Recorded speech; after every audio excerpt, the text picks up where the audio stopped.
Fizaa, Latif. thanks for doing the podcast. Thank you for having me. Yeah. I feel like we could be related.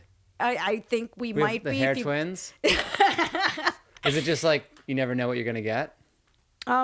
Well, it's curly, but it's a weird curly. It's a Yeah. very soft curl Same. that you can brush out. Yeah. Once my hair's reached this point, which has never been this long, I can't brush it out. It is what it is. I And like I just hope for that. the best. I actually wish mine would hold the curl a little bit because I think my head's a little small, so I could use a little more volume in my hair, you know? You think your head is small? I think I have a petite frame, and Okay. my skull is not an exception to that. Okay, so it's petite. Oh, how tall are you? I'm 5'7". That's not petite. Well, the wrist. I'm talking about like bone size, yeah. Okay. So yeah, what's that number when you're the American Heart Association? You sort of judge or gauge your frame by the size of your wrist, and that's how you can gauge what your appropriate weight is, Oh. or the healthy weight, or whatever. Isn't it like your foot fits here or something? That. Like this is exactly your foot size. Okay, yeah. So in addition to that, yes. So from the top of from the base of the wrist to the elbow, that is generally people's foot size, approximately. That's wild. Yeah, and I mean, there's obviously variations and stuff because, you know, humans, like, we're not even perfectly symmetrical or whatever. But, like, when you also put your arms to the side, the wingspan, that is supposed to be your height, generally. That's weird. Yeah. That seems wrong. Because then we'd be a square. Wouldn't that be a square? Well, if you walk around with your arms out, then it sort of is taken Like up. you're just like a human square? Yeah. I don't know. But you've really come up during this Clubhouse thing. It's really been a great platform for you, and you're killing it on there. Oh, thank you. Yeah, it's interesting because I've just seen early adopters of so many platforms just like buy houses from like starting YouTube in the early 2000 or not early 2000s, but 2007 to 2010, 2012, whatever. So I just, my roommate who is an Android user actually told me about the app. Bless her heart, though. Like, that changed my life. That kind of changed my life. So I signed up for it in, I think, early January. And I didn't use it till the end of January. And then, like, someone came into, like, my first day, within the first 24 hours, someone came into a room and, like, tried to attack me. Like, they were like, I heard you were talking shit. I didn't know this person, by the way. Yeah. And then trying to, like they were like, I don't want a straight woman. I'm like, hold up. Like, I identify as queer just because I don't like the labels or whatever. So then he had to apologize for that. But like I say she because I think, yeah, he identifies as he. I don't know. Now Someone attacked you, like on Clubhouse though. Yeah, they were basically. So you don't really know who it is because it could be anyone, right? Well, I found out later that this person, I've had some friends on Clubhouse who've had an identical experience with this person, and I think they're clout chasing by trying to start drama. Right. I didn't know this. I was new to Clubhouse, so I'm like, what is going on? Like, I was literally waxing my armpits, not expecting this person to come on stage. I wasn't even expecting to speak. Someone's just like, oh yeah, share something. Yeah. And so I was like, okay, and then it was a good share, and then the person who I'm not very fond of came on stage. I'm topless and have a wax strip in my armpit. Right.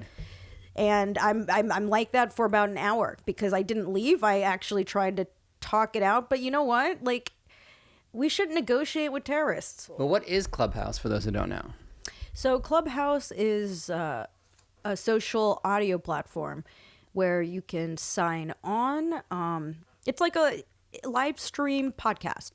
It's like a conference call for anyone who can join, in a way. Yeah, exactly. But it's better than a conference call. It's fun. It's exciting. There's a stage, a digital stage. There's a digital audience. You can jump to the stage. It's the best way to do comedy online. Yeah. It's better than Zoom for me. I think it's different. I enjoy it because it's so low tech. Yeah. I mean, you just need a phone. Like, you don't. And you don't have to worry about like how you look and perform, and it's something about you really like are like it's almost like doing an audio album. You're like, how does this work audio? I know. You can't act it out. You're just like, this is what it is. It's cool too because some jokes that like some people are like, well, they can't see my facial expression or gestures. How will those jokes translate? And I think somehow they do. Like with voice acting, you still have to be a good actor. It still has to, there's Yeah, still it comes through. There's like a thing. A je ne sais quoi. A You je ne sais wanted quoi. to say it. You stopped yourself. I did. You're like, I don't want to be French today. No. I saw a bottle of Perrier. I say no. I said no. I said Pellegrino for me today. Yeah. I don't want to be French today. Because even Netflix, they take little clips of all their specials, and they have a podcast that you can subscribe to. It's like Joke of the Day. Yeah. So it does. I mean, we've had so much Sirius XM comedy does work audio. So even if, because a lot of these Clubhouse shows, they're trying new jokes. So at least you're like trying them out in that format to see, does it really connect with the people? Yeah. And then I think Leah Lamar, who's huge on the platform, did a great job at training people to unmute, to laugh. Yeah. Because that's crucial. Like that's the whole, if we didn't get the feedback, then it wouldn't be the best platform. Yeah, she's a great host of it. And I like all the little things like PTRing, which is like it's pull to refresh, right? Yeah. And there's a little lingo and like turn on your mutes to clap. Yeah, the clapping. Like, it's so original to take what the platform didn't intend and make it your own. It's so cool because in early January or January, February, we literally were part of creating the culture. It was so crazy. To like, I've never been an early adopter of social media. I didn't even like social media, but there was something that was like less superficial about this platform where you could actually connect with people for, as humans. Yeah. And if they're going to say something, they have to do it in real time, kind of in front of you. It's not like you can comment offline and do stuff like that. So it is really fun. I love it. I'm so proud of Leah and you guys for like really taking it on early. Because I'm like you. I'm always like, I'm not sure about this new thing. Yeah. Like I totally miss TikTok. Oh my gosh. TikTok is, I don't even, it doesn't know me. TikTok doesn't know me. I don't really use it. I don't enjoy the app. But I was like really surprised that I actually liked an app. And I liked Clubhouse, or I like Clubhouse. Yeah, I'm liking it more and more too. And has it boosted your followers and your presence online in other ways? Yeah, for sure. Because it's such an efficient way to like meet and connect with people. Like you can meet with anyone, anywhere in real time if they have the app. And so those relationships and I guess like, some are fans spill over onto the other platforms, most notably Instagram, but also Twitter a bit. I get like 10 followers every time I do the show. On IG. I'll get like 20 on Clubhouse, Yeah. but like 10 of them will come over to Instagram, which is crazy. That's amazing. That's a lot for doing like a 3-minute, 5-minute set. And that's huge because it's so hard to build on Instagram. It really is. I mean, I think now you highlighted YouTube that you had friends who were early adopters in the 2007. That was like the golden years. Yeah. Now it's impossible. Like you really got to get something viral to gain followers on YouTube. Or subscribers as they call them. I mean, yeah, with any platform, even with Clubhouse, like it was still a grind. Like I was on it for 3 months straight, like, which is insane. Yeah. And I realized it was insane, but I was Do you mean like every day? Yeah. Wow. Sometimes all day having it on in the background. It literally sounds insane, but I just thought of it as an investment. Yeah. And I think, the other platforms, you can probably put stuff up, but, you can't, you're a small fish in a big sea, whereas on Clubhouse, it was a much smaller sea. Right. So you work your ass off and it's still like, it's not as steep of a climb. Yeah. And you can kind of log in and be like, what's going on? I remember the first couple of days I'd log in and Leah's like, she'd add me as a speaker. And then I'm like, whoa. I was like, oh, I'm not ready for this. I don't even know what this is yet. And then once I got a hang of it, I was like, yeah, having it on. And that was like, it was a perfect pandemic app. Like during the height of the pandemic, everyone wants to be home anyway. Yeah. Or if they're not, they are. And you can just connect with people. It probably gave people an outlet to be more sane. Yeah. I mean, it just like, it was crazy because I didn't know what Clubhouse was at the beginning of December. And then like, it sort of became like I basically have a job. Yeah. I have a show on there. So it's like, what? That's nuts. And then, like during the pandemic, like it was, when I say I was on it all the time, I wasn't the only one. Yeah. You know, like people were really like, there was an addictive quality to it. It's super addictive. And like today, for example, we did a show on there, the Hot on the Mic show, the Afternoon Delight. And there was 300 people in the audience. Yeah. Ish, right? Maybe more? Somewhere around there. Yeah, 300, I'd say. And that's like a pretty regular, to be able to perform for 300 people as a comedian at like noon to 2 p.m. In your PJs. Yeah. I actually got out of I was in my PJs. I got out of them because I'm like, let me pretend. I feel like that affects your mental state. Yeah. So I was like, let me at least try to be professional, even if they can't see me. Well, that explains a lot on my end because I was definitely wearing PJs. But Yeah. I'm like, I'll put on some dad shorts and let's go. And you're also an actress. I looked up your IMDb. You were on Dear White People. What was the drug show? Oh, it's on Snowfall. FX. Yeah. Yeah. Is that still something is part of your Hollywood / like you're a comedian / actress / writer? Yeah, I mean, I think in comedy, there's so much of an overlap with other, like sort of other professions in the industry. Like a lot of comedians are also on like a writer track or an actor track. It's interesting because I think podcast. Yeah. There's Clubhouse. Yeah. But like acting is cool. Like I'm like, of course, the dream is to have a series regular role where, I get to play a character that I love playing. Right. Because you have something in development right now that's started on Clubhouse? Yeah, so I have a weekly social audio show that I host called Facial Recognition Comedy, which we had the Facial Recognition Comedy show in real life. It was a great show at West Side Comedy Club. Yeah, and you've hosted it a few times. All women. Right? All women. Except for the host gets to be a man. So it's like the inverting the power structure. Yes, it's you guys do the heavy lifting. Right. So it was cool. We had like bi-coastal residencies in New York and LA. We toured and stuff, and then for 150 straight episodes had a weekly podcast, which we're bringing back now. Nice. Yeah. So I mean, so I knew what facial recognition comedy was. So pitching it, I did it last minute. I went on Clubhouse in the morning because that's what I was doing at the time. And someone's like, hey, did you apply for this Creator First program? I'm like, what is that? Yeah. She sent me the link. I, quickly applied because the deadline was that night. So, I had the pitch. But why is it always like that? We always find, like, I feel like there's so many opportunities that I find out 2 days past the deadline. I was like, oh, I didn't know that was a thing. It's like you could have told me before the deadline, But sorry, go ahead. So, I just pitched it and it got selected. Then I'm like, okay, how do we adjust this for the format? How do we give the audience a different product? And so what it became is an interactive stand-up show with audience games and fun segments and stuff. And of course, it's very Brown centric. Yeah. I think it's just sort of like owning our culture, which just has hardly any decent representation. Like I'll say even now, it's like, okay.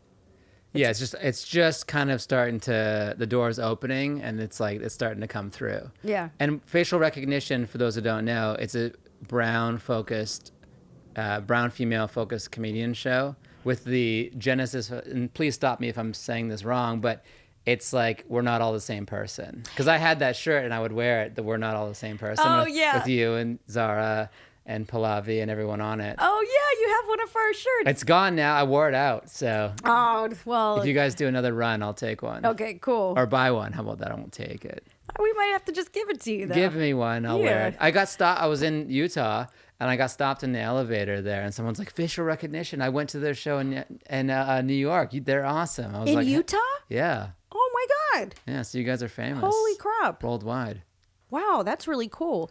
Yeah, so facial recognition comedy, it's a comedy showcase that it shows the diversity within our demographic to really drive home the point that we're not the same person and to combat or challenge tokenism, because it's like there can be more than one of us. It's not a redundancy to have more than one brown person on a cast or a lineup or whatever.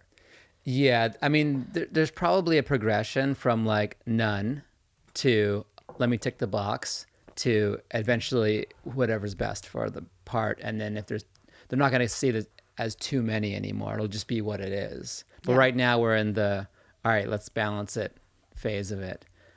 And I would think at some point it's just going to be normal. Yeah. I mean, that's the hope. Yeah. Because, there's different phases, like recognizing there's a problem of imbalance, trying to correct it, and than just being, all right, it's not a thing anymore. It'll probably continue in our lifetime to be a thing. Yeah. I don't know. It's hard to know how fast Hollywood and these industries can move. Well, you have children, so I think you're a little more invested in the future of our species. Yeah. Whereas, like, You might have children. I don't know. I'm like, the buck might need to stop here. Like, You're done? This might need to be, the family tree might not need any more branches off this branch. Do you have a lot of brothers and sisters? I have one brother and one sister. Older or younger? I'm the oldest. Okay, I'm the oldest too. Oldest of three, yeah. Yeah. So they're both doctors, my younger siblings. Okay. Yeah. Which is, I don't want to say it's cliche because it's like a really huge accomplishment, but like, there's so much pressure in the South Asian community to like become a doctor. Did you want to be a doctor? No, I didn't have a lot of ambivalence, which is why I don't think I was pushed really hard to go into medicine. Like I always sort of knew I wanted to be in entertainment. Like I went to college for directing, like film directing and writing. Yeah. Which is interesting because it was like what I was really doing was denying that I was a performer. I couldn't come to terms with it initially. Yeah, that is a common thing to be like, I'm going to invest in this other thing that's near the industry, but without fully admitting to myself that I really want to be the person in front. I mean, it's kind of a crazy thing. Like, it sounds crazy if just, you're a person in Florida and you're like, I want to do, I want to be a comedian. Like anyone who says they want to be a comedian as a job, like it's kind of crazy when you think about it. Right, because you're basically, it's kind of like saying I want to be in the NBA. You're like, okay. Yeah. Now it's like you have to do it and there's all this work ahead and there's so many people trying to do it and so many limited spots and it's like people think you're crazy. And it's almost like you have to keep that little gem to yourself until it's ready to go out there because people are going to put their insecurities onto you. 100%. 100%, because the thing is just like, it sounds crazy, but the thing is so many people actually want to do it. Like it's just a fantasy to a lot of people, whereas like, oh wow, here's someone who has the balls to make it a reality. I can see how people would, they're insecure, those would be projected onto someone who's actually taken the leap. Yeah, because it's a big leap, and it's also like even with myself, I started producing the shows kind of first, and then I wasn't even putting myself on the flyer. And at some point, my friend's like, "What are you doing? You got to you got to promote yourself." And you're like, "Okay, fine, I'll do it." And then you're like, still every day, it's like you're posting photos. It's kind of psychotic. You're posting photos of yourself doing this. It's kind of like you're bragging and promoting at the same time, which feels gross, but we have to do it. There's no good way. Yeah, I know. It's like you have to get really sort of creative because it's like advertising. Like it's advertising, You don't want people to know you're trying to sell them something. Right. But entertainment, it's, show business. Like the entertainers are a product. Yeah. We make our living by producing whatever it is that we produce. Yeah. And my new theory is that we used to work towards a release. We're like, all right, today is my album, it's dropping. Today is my project dropping. And now it's different. You have to be a channel. You have to be a flow of content. So, because people are going to catch you on Clubhouse, on Instagram, on YouTube. And if you don't have a flow of content, like people are going to miss you. Yeah. I mean, I think Mark Norman's doing it really well. Yeah. Like, he's constantly putting out stuff because that's the new way. It's like some fans will consume everything and some fans will be like, catch you here and then become a fan. Yeah. Yeah, that's pressure. Like we got to edit ourselves, do this ourselves. We have to generate a lot. Yeah. And it's become sort of like the normal, the standard. So if you want to, I don't want to say keep up because I hate the idea of this being a rat race. Yeah, the rat race, cliche. But if it certainly helps to generate a lot of content. Yeah. Content's king. Yeah, and even like volume is important too. Like you can't, like with the podcast, one thing that I've at least been able to do is I've never missed a week. So it's like you got to be able to be consistent to grow your audience because like a one-off isn't going to catch enough people. No. And then, you get a fan, then they have all this other stuff to look at.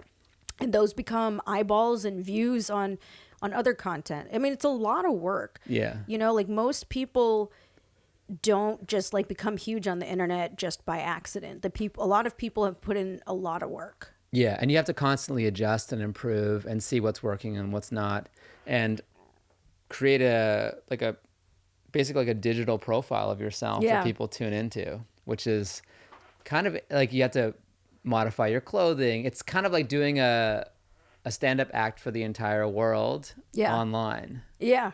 And it's just without it being comedy, like all the stuff there's the stand-up stuff, which is I think the easier part of the marketing. It's like, all right, if you're going to market the stand-up, it's either recorded well and you did well or you didn't. Yeah. But the marketing of everything around yourself that's now required, that has so much room for interpretation. It can be overwhelming. Like, what font do I want for my captions? Like, how do I want my pictures to look? There's just so much to consider. Sorry, my throat's a little Do you need some water? No, I think I'm fine. It's Clubhouse. Oh, yeah. It does wear out your voice. Yeah. I mean, it's a voice app. Yeah. But what was... Sorry, I got distracted by the voice. Yeah. That came out of my throat. Like, we were talking about volume of content, image. Oh, yeah. It's like there's so many things to consider. And it's like, well, you know, there's so much, there is pressure to become like an expert in so many different areas: graphic design, editing, what is it called? Subtitles, captioning. Captioning. Oh, it's brutal. Photoshop. It's the worst. Yeah. Advertising, and then Instagram ads. How to, like, if you're running a show, like, I don't know if you have a promo. Do you guys do it yourselves, the promo for the show? We did, but it's so nuanced that it almost doesn't seem smart not to outsource that to someone who knows what they're doing. So you have been doing that? Yeah, we've been doing it ourselves, but the thing you is, want to outsource? I absolutely want to outsource, because also, like, the pandemic, we haven't had live shows during this. Right. So now, like, I got to thinking, and I'm like, you know, this is a whole expertise. There's people whose job is just to do this. So, I mean, I don't know. I think it's something. There's so many things I need to learn, and I can't learn them all at once. Right. Or be like, and which one do you want to be good at? And I find that, like, every time I add a new thing, even though I can figure out Instagram ads, it's not that hard. Yeah. But am I going to be great at it? Maybe not. But I know what's going to happen. I'm going to stop writing as much. I'm going to stop focusing on the things that I need to do. Yeah. But also, like, running a show is not this huge profitable enterprise. Yeah. As you know, right? Yeah. It can kind of, a break-even show, I'm happy, you know? So it's like you can really blow up the budget if you outsource too much. And now you're losing money on a show where you're like, okay, well, that's not part of what should be happening. Well, that's why I think it's just like, if I'm going to put money into advertising, I need to get like the most bang for my buck. Yeah. And that means like me sort of learning it, or just, I mean, for like all the online stuff, we haven't paid for any advertising. Never done Facebook ads, nothing? No, not for the Clubhouse stuff. It's literally yeah. Clubhouse stuff. Even like the live stream shows, it's all just been through building community, which is, you know, that takes quite a bit of time. And that was also a big thing on Clubhouse. Was sort of, I didn't go in there with like knowing what was going to happen. It just sort of, you know, I got into it and started creating stuff on there, which is like, to me, it's like, oh, I'm here in real time just talking. Like, that's creating something. Hell yeah. Yeah, exactly. Are you kidding me? Yeah, that's part of the flow of content, and it doesn't live forever, but it's like they can tune into you as much as they want. Well, thank God it didn't last forever. Like, you know, there's too many things on the internet that last forever. And like, you know, in the moment, we're working stuff out. You know, this is not like, we're not necessarily performing a soliloquy that's been written out already. Yeah. Oh, great word. Yeah. So I can't spell it. Oh, maybe I could. I did think about having the Clubhouse app during our podcast and integrating that, but I was like, that's too much. Now we're doing a different thing. I mean, look, I'm down for whatever. Maybe next time. Yeah, maybe next time. But like, I'm down for definitely like, I mean, I think, I don't know if cross-pollinating is not the word, but like... Another great word. Maybe you should have been a doctor. Do you know any long medical terms? Asphyxiation. Hey, that's good. Perspiration. That's what I'm feeling right now. It's a little hot in here. Yeah, let's see. Amphetamines. It sounds like your weekend. Oh, hilarious. Yeah. But the fact that there's also three of you that are all successful, like how great is that? It's like you're all like you, Pallavi, Zara. That's the trio, right? Yeah, so we're the one. So I created the brand, and then I brought on like pretty much immediately Zara and Pallavi, and we just sort of built it from there. So it started as a meme. You know that, right? No. Oh yeah, like I just got annoyed because everyone was getting us confused for each other. So Right. I made a facial recognition guide for the comedy community to refer to before speaking to any of us. Because like sometimes we'd be in the middle of a conversation and it would be like, "Yeah, Zara, good to see you." It's like, what? You thought you were talking to, Zara this entire time, or vice versa? And like, so it just, it was like annoying. And after it happens enough, it's just that was my creative way of responding to it. And I didn't even release it for a couple months because like, there was less representation, and I thought like, oh, I could piss off the wrong white folks. Yeah. So, but 2 months later I was at like a show and I was just showing some comics, like, check this out. And they're like, oh, you should put that out. And I was like, okay. So it went viral? Yeah. I mean, like, viral in the comedy community. Yeah. And then, also it wasn't really heard of all of us being on the same lineup, or even more than one of us. Yeah. So it's just like, what the hell? Let's just all be on the show. And it was, who was on the first one? It was Kieran Diol. Oh, yeah. So funny. Suba. Yeah. Suba's great. And then Pallavi, Zara, myself, and Jen Jolly. And then, through this, we were able to meet so many other female identifying comedians of South Asian descent, Middle Eastern descent, North African descent. And, we were able to bring the show to festivals, bring it on the road. It's just nice to be able to give like work opportunities to people, to demographics that are just, I don't know, I've just felt kind of neglected. Well, it's a powerful platform, and there hasn't been a lot of people trying to copy it either, surprisingly. Like, there's no other female brown show that I know of, at least in LA. There's not enough of us. No. There's enough, for sure. Yeah, no, I think there are, like in New York, there's Kutti Gang. Okay. And then I believe like there's some New York, there on the men's side. For sure there are in New York. Yeah, but in LA, no one's really tried to copy the format. Yeah, I guess, yeah, it hasn't really. I guess unless you guys have your Beatles moment and you all go your separate ways. Yeah. And someone marries Yoko Ono, and then there's a weird album cover. It's so interesting because it's like all of us have like, what we're doing independently outside of that, but it only helps the brand. Yeah. And that's why I brought it up. I was like, you guys are all through different, like with the show and independently, grown so much over these last few years, and you see your followers going up, and like you guys are all so funny on Clubhouse. Every time I listen to your sets, I was like, oh, that was so good. Oh, thank you. So it's like, it's really I loved your set today. Like I was like, thanks. literally, there was one joke that I stepped away from my phone from, so I couldn't unmute. I was running back to my phone to unmute, so I probably laughed during a setup, but it was like in reference to a punchline. Right. Just FYI. You're like, haha, okay, I can fold laundry again. You're like, it was so good. I don't even remember what it was, but I was just like, that's hilarious. This deserves. You know what I unmute. don't do is I never record my Clubhouse sets. So if I have like a tag or a rip, which I need like a separate, I got to come in here and like record while I'm talking, so I can be like, what was that? Because I know I said a couple things that I was like, oh, that'll be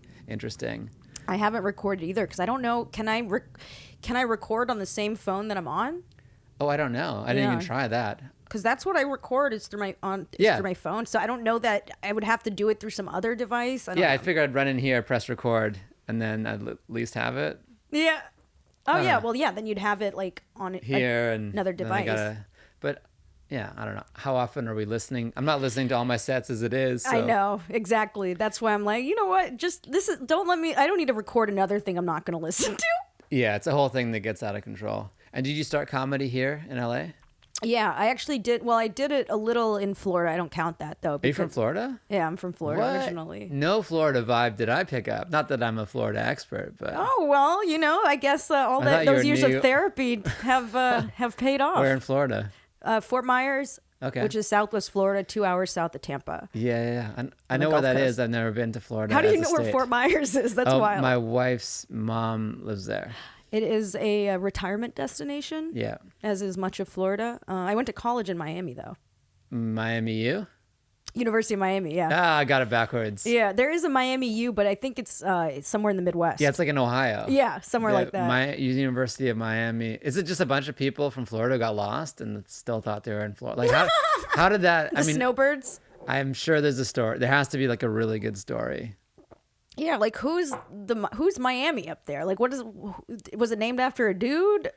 I guess, or maybe I think all cities in America are. There's like a Lebanon in Ohio. There's a New York. All these places are probably in England, so they're all like Old York. Old York. Augusta, I think it's just York. York. There's a city called York. Oh, original York. OG York. Yeah, OG York. Yeah, and then there's famous Yorks. Yeah, like Augusta, Georgia, Augusta, Maine. Yeah. Or no, wait.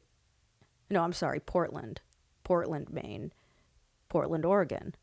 Is there an Augusta in Maine? I don't know. I might have made that part I'm not up. great with, as a Canadian. I don't know all the little parts of America very well. But, oh, you're from Canada. Yeah. Oh, well, maybe that's why you didn't pick up on the Florida vibes. Because I have no idea what it is. That's good. That's good. Although I will say, when that song by Kaya came out, My Neck, My Back, I was in Canada that summer, and I heard someone, she's from Florida, and I heard someone in Canada playing My Neck. Oh, it was My huge. Back. My back. I still lived in Canada when that came out, so that was a massive hit. I was like, go Florida. Yeah, you're all over the world. I mean, so many Trick Daddy. Yeah. Oh my gosh, you guys. Okay, so maybe you do know You Florida. guys.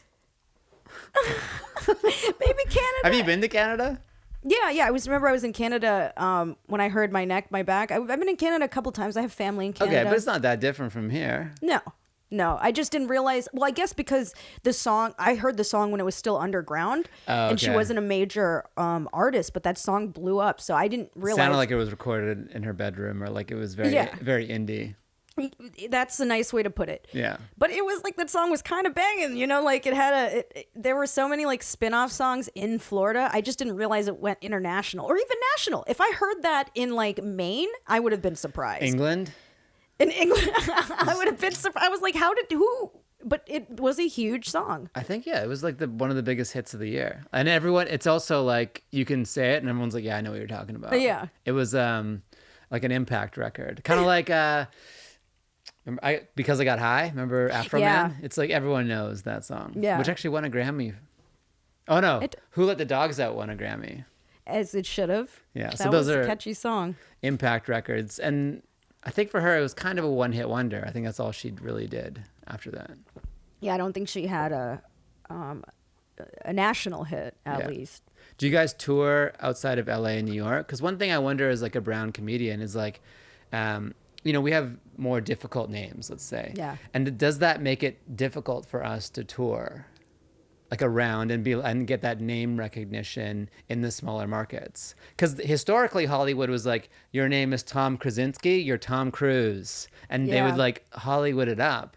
And now, thank God, we're in a place where like the cultured names are more accepted and sometimes even celebrated, but has that translated into touring? Yeah. It's interesting because I think if the region has had less exposure to certain cultures or voices, it can be, again, like you have to break through like a wall to connect with the audience, or like that wall that maybe like Tom Krasinski wouldn't have to necessarily. But yeah, I just find that like the crowds that I love and connect to the most are the ones in more metropolitan areas, diverse, have had exposure to different types of people. Because I've like, in this country, I'm kind of an other, Right. So people don't even know what to make of me. People might look at me and have expectations, and I open my mouth, perform, and it doesn't align with that. They got to process that. Yeah. But because you could be, and I get this a lot too. They could identify you as a wide variety. I'm sure you've gotten everything from like, this to that, as I have. For sure. Yeah. For sure. Like there's definitely that ethnic ambiguity. Right. But we've brought the show to Texas, and it was cool. But there's a lot of Indian people in Texas. Yeah. To NorCal, Bay Area, but there's a lot of, That's where the brand comes in good, because when you bring the show under the brand of facial recognition, it kind of eliminates that. What are we doing, or who is this person? Because you're telling us you're telling the story of it up front, even if they don't know you all as comedians, which I think is a great way to do it business wise. Oh, thank you. Yeah, just sort of. I mean, it's interesting because it's like it sort of spun on. It stems from frustration. Yeah, the whole brand stems from frustration and just spun off into like this entity. You know, like it literally. Like I was so pissed when I made that. Like when I made it, like that was literally like, because it's annoying. It's annoying to have a whole conversation with someone and they thought they were talking to someone else. Yeah, I've had that where like 5 minutes in, they're like, "Oh, you're not Fahim." I've had people at some clubs do that. I was like, "Oh, okay." Oh, hilarious! I mean, you know this. And I don't even think we look that much alike. But I think maybe we have some. Maybe it's just like a vibe or something. I don't know. I mean, I could understand how someone could make that mistake because it's just also it's like if someone's not used to seeing a certain demographic, they'll register, you know, certain qualities, and it won't because the brain won't need to like focus in on like, you know, what's the shape of their eye because whereas like. So, you know, like maybe like let's say a white person would register more features on white faces if they are around more white people. So, you know, maybe someone looks at us, they see brown skin or curly hair or whatever, and they're like, Fahim! I've gotten Fahim. No, I'm just kidding. That'd be so funny if you had. It was the day I didn't tweeze. Oh, boy. Yes, that is, it's just part of it. I mean, I've seen a lot of people get recognized for other people. I thought about doing a show, like lineups of like people who look the same and might not know it. We were going to do, Ron Taylor. Yeah. Yeah. So he was going to do this show. I don't think they ever ended up doing it, but like black guys with glasses. So I approached him. I'm like, we can do this under facial rec and like you host it, you know, whatever, but like we'll help you promote. And it didn't end up working out. I mean, but maybe it's worth you never did it? Yeah, it just never Ron happened. Taylor's pandemic so funny. happened. Yeah, he's great. The pandemic happened. Pandemic. Yeah. Side railing everything, but we're back. We're out of it. Kind of. Some people are. Who knows? I mean, honestly, I didn't even mind that. Well, I mean, the death and it was awful, but like having time off to like refocus on like social media and the internet, which is like. Also, it's just like, what was I doing? Like, that's way more. I mean, it's good to have the in-person reps and, you know, get those as a performer. But like you meet and you reach so many more people on the internet. I mean, like 300 was like the standard audience for that Clubhouse show. I mean, it's a daily Clubhouse show is better than like a shitty bar show. Oh, my God. Yeah. Like, and it's better for your career. Yeah. You get more followers and you get more momentum out of it. Yeah. Even though it's not in person. I know. It's wild. So I think it's going to be a massive readjustment to like what is important. And because there's so much, you can do everything, it's hard to know. But I think the people who are going to be successful now are the ones who know what that adjustment is. Yeah. And it's almost like, and this is a question I love to ask, which is like, what would you eliminate from your life that would make everything else better? That's a great question. I think because of the oversaturation of performers in LA, of comedians in LA, a lot of people, like I took a lot of you know, like gigs that were just probably not worth it. You know, like you ended up operating at a loss or I ended up operating at a loss. Like, why am I going to drive to Long Beach for like a show that's not going to pay anything and it's not even a great show necessarily? Yeah. I mean, there's definitely exceptions, but it's just, I think it made me, because there was no overhead and comics were able to get paid directly from audience members instead of having to go through gatekeepers, which are like the producers or whatever venues. I was just like, oh, I don't want to work for free unless like I want to work for free. Yeah, but right. like I don't want to do something that's just more of a You don't want to headache. have to work for free. Yeah. Exactly. Yeah, exactly. And I just hope the culture in LA changes where, you know, comics are paid more for their time. Because in New York, they do that. Right. In San Francisco, Chicago. But there isn't as much, well, I would say there isn't as much of an oversaturation, but New York has a shit ton of comics. But New York also has audiences who love comedy and tons of venues to fulfill that need. Yeah, there's less of a I need a name for a draw thing in New York. Yeah. It's like It's a bit more show oriented in that town, Yeah. which makes sense. We're a bit more Hollywood, so I can see why that's a thing. Hollywood. And there are so many shows in both cities, so I'm always amazed that like they can stay afloat at all. There's that much room for them. But like so many shows came online this week in LA, and they were all packed. It could just be the pandemic. It could just be life, but it's impressive. Yeah. I mean, like, and I don't think they're going anywhere. No. I don't think live stream's going anywhere. This pandemic just propelled us into the future of comedy. Totally. I mean, because we had no choice. Yeah. But now it's just like, oh, we should have been doing this. Been doing it. I got a question for you. What's up? I was looking at your IMDb. Is this a real fact that you're related to Abrar Alvi? Yeah, do you know him? No. Oh. Okay, so... But like a famous Indian screenwriter? Yeah. So he's my great uncle. So my grandfather's younger brother. Okay. Rest in peace, he passed. And rest in peace to my grandfather as well.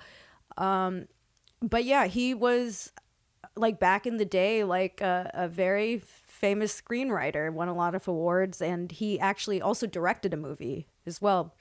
So maybe that's where you got the bug. It's somewhere in the family tree. Well, I heard that a lot of people on that side of the family were creatives. Like there was an author, poets. You know, I don't know if they pursued that as a career, but there was a lot of. My mom is a painter.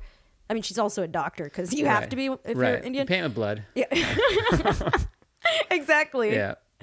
It is like doctor is something to me. It's like I don't know how you could cut someone open and like just fiddle around in there. I mean, it's crazy. Like my brother's not too. He's a doctor, and I don't think that's his first choice is to cut people open. Yeah. So there's just different types of areas. But I think in med school, I'm sure some doctors are like, "Ooh, gross. I'm not doing that." 100%. 100%. And like, so even like, you know, in med school, you're going to do a little bit of everything. Like some people might do the hard pivot away from surgery. Yeah. But I guess that's where the money is. And like, it's prestige to be like a great surgeon. Yeah. There's a lot of money in surgery. There's a lot of money in, what are dermatology, skin doctors. Oh, it's a cushy job. It's just like, put this cream on. I'll see you later. There's a lot of competition to be, I think, to get dermatology residencies. And also now everyone's a star of their own social media. I know. So dermatology is way up. Everyone has to look young. With HD now. Remember like standard definition? Oh. Remember those days? I like SD. I resisted HD is gross. It's like I don't want to have to be able to count people's pores. And I'm talking about my own. You can see the makeup. Like, I don't like it. Like, it takes me out of the film. Like, so much stuff now, it's like, whoa. But I guess maybe they adjust their makeup techniques and they... Yeah, I mean... Filters, yeah. I mean, it's a lot. It's a lot to process. Yeah. It's a lot of pressure. Because I just, you know, like, you didn't really have to... You know, if you're a little blurry, everyone looks a little nice and soft focus. Totally, yeah. Whew, but you get those, you know... all the details, there's going to be some imperfections popping out. Totally. And that's, you know, there's a lot of pressure in Hollywood, especially as a woman, to look what I guess society deems as presentable. Yeah, there's a certain standardized image that that has been perpetuated for a long time. For sure. Yeah. And now that's changing slowly. Yeah. But there was definitely like this is what we promote. 100%. Like, I remember when, like, super skinny was in style. Oh, heroin chic. Exactly. Yeah. Like, but, like, people were, like, passing out fainting from being that skinny. Like, who was the famous actress who was, like, the Kate Moss? Kate Moss, Callista Flockhart, very, very thin women. And, you know, some of them, I'm sure some of them probably have come out and said they had eating disorders. I used to... in retrospect, I would say I had an eating disorder initially, like after years in LA. Because of the pressure? Yeah, to be thin. And like, I think it's, you know, there's other stuff, you know, like other anxieties and stuff that this sort of behavior can spur from. But it was like, there was literally no representation of other body types, other body shapes. And like, I didn't realize how harmful that was until sort of like going through it, seeing the evolution of more representation of body types, and feeling like it's not a disaster if I weigh like 2 pounds more. Yeah. It's a lot of pressure to be that thing because it keeps being hammered to us. Like, this is the way you should be. And also, like, we're such a consumption culture. Like, we don't need to eat as much as we're marketed to either. Oh my gosh, I know. Like, there's that guy that's really become famous now on all the podcasts, David Sinclair. Yeah. He has a book about aging. And a lot of aging is from overeating, according to him. Oh, wow. It's like this intermittent fasting stuff, it like de-ages your body. And like, we're not, this like eat every 2 hours thing is unhealthy. Like, we shouldn't have food. We're not genetically or historically creatures that are like meant to have food all the time. If you eat a lot of food, it goes to fat because you're like, good times are good, but bad times are coming. Yeah. But bad times with food in America, for the most part, it doesn't happen. There's food everywhere. It's a different era. Yeah. Yeah. That's so true. I mean, how many times I do it all the time? I'll just eat because I'm bored. Because it's available, Because it's it's easy, there. it's Like, something if to do, there was a bowl good. of chips here, we would be just munching the whole time, and the listeners would hate it, but we would feel great. I'm not salty. gonna lie, Latif, I was gonna text you and ask you if you had any snacks, but I'm like, you know what? Restraint. Yeah. Restraint. You're not a toddler. I have Restraint. kids. I have so many snacks. Oh, yes. And even with my kids, when I don't give them snacks, like Yeah. they eat better at dinner. Their days are better. Like, they don't need to eat as much as we think they do. But there are those times when you're like, oh wow, you need Yeah. some blood sugar. Like, take this. Yeah, it's just like you're grouchy. Yeah. Just eat. And also, like, when I go to restaurants, like, some of these portions are insane. Like, Insane. just It's split stupid. it. I'll Yeah. split it and Oh, be I like s- so full. I love splitting, and like, oh, it's too much, and you want to try and taste everything, but I'm getting better at like not finishing the food. Yeah. And I'll take it home or I'll give it away or something, because it's like, I don't want to feel gross just to Yeah. finish the food. That's not. Well, some of the portions are absurd. Yeah.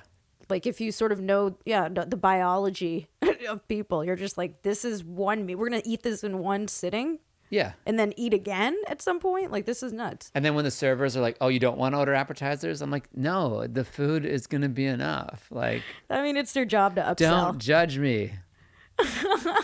I think, you know what, like, I don't even think it's you. I think, like, you know, and I've been a server before, we're taught to Okay. upsell. I was talking about you, actually. That one time you served me. That one time I served you. Let me At explain myself. Earth Cafe? No, I don't know. They It's don't not an have excuse. servers. It's an explanation. The bigger the bill, the higher the percentage for the tip. Yeah. Yeah. Well, what are your I goals love for Earth this? Cafe, by the way. I love Earth Cafe. It's so good. The Yeah. pumpkin pie there is Yeah. ridiculous. There's like a berry cake that I really like. Have you seen that? It's like a I white believe it, cake. because all their Yeah. desserts are phenomenal. Their Yeah. juices are amazing. That Yeah. place is great. I can't. If there was one nearby, we'd go right now. Oh, awesome. So what are your goals for this next year coming up? I know it's a weird year to say that, and we just came out of the pandemic, but I'm sure you have them. Yeah, absolutely. And it's actually helpful to sort of, say them out loud, visualize them, and be Yeah, very because we will specific. email you and follow up. I appreciate that. Yeah, and Thank you. judge Hold you. me accountable. Yeah. I think, like, sort of a broader goal is to just continue building the platform. Like, I just don't ever really want to, like, sort of flatline. I want to just keep building and building and building. And what that looks like, you know, like, I don't think there's really a ceiling on it. It's just, you know, we'll see. Like, I mean, I would again, like, sort of the dream is to be a series regular on a comedy that, like, playing a character that I love playing. So I could see it. I would love that. Yeah. I would love that. It's like a nice steady job. Steady paycheck. It At this age, it's promotes like, the stand-up and everything else you're doing so well. exactly. Yeah. Exactly. I mean, again, like, you know, people's careers blow up when they have, like, sort of a big machine pushing Yeah. them. So that, I think, is just like, I really want that. And I guess, yeah, just keep building the platform and the community. And If you had to outline Yeah. it and guess, like, what 3 steps would it take to get there? yeah, Like, do you have the right representation to help you get that role? I do have representation. Okay, so you have Yeah. that box checked. You know, it might come down to writing. So I'm working on a pilot as well, but, like, Oh, like writing yourself the role? yeah, because that's Love the it. thing is Yeah. it's very difficult to just wait for someone to write about a character that no one, like what are the chances Yeah. that someone would write my dream character? Yeah. Or maybe they would. I think that's why so much power lies in the people who self-create now, because you can just be like, I know what I want to play. Yeah. Let me do that. So, I think it starts at writing. So I'm working on a pilot, and then like in terms of building the platforms, it's going to be just engagement, staying on, and being in touch with the community. Yeah, totally. Well, this has been great. I love that goal. We'll keep you accountable. I'd love for you to do Latif and Friends show in Burbank. If I'd love to. Are you kidding? In July or August, whatever your availability is. Don't pull my calendar out right now. That's what we're going to do when this ends, is pull out the calendar.